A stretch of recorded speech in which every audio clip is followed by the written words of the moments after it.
F1 boss will fight Lewis Hamilton and go to stop Saudi GP axing with showdown talks set.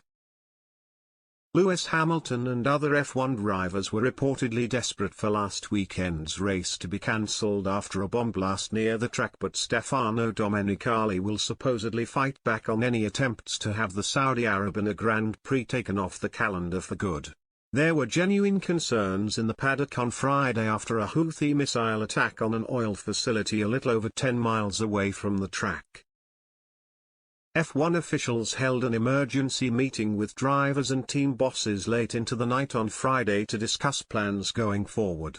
The meeting lasted around 4 hours, with a number of drivers said to have raised serious safety concerns.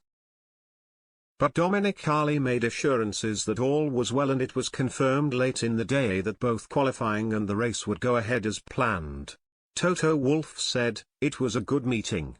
We, as team principals, have been assured that we are protected here. That's probably the safest place in Saudi Arabia at the moment, that we're racing." The remainder of the weekend went ahead without any further incidents, but there are supposedly a number of drivers who still have concerns about racing in Saudi Arabia in the future. But the Daily Mail claim that Domenicali plans to see the decade-long contract with Saudi Arabia continue as planned. If ever there was a time to drop the Grand Prix from the calendar, last weekend was it, a source told the Daily Mail. But it was on.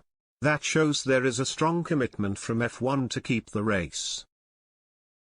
There's at least a decade to run on the contract, and it seems the intention is to see that through. Are there safety concerns? No.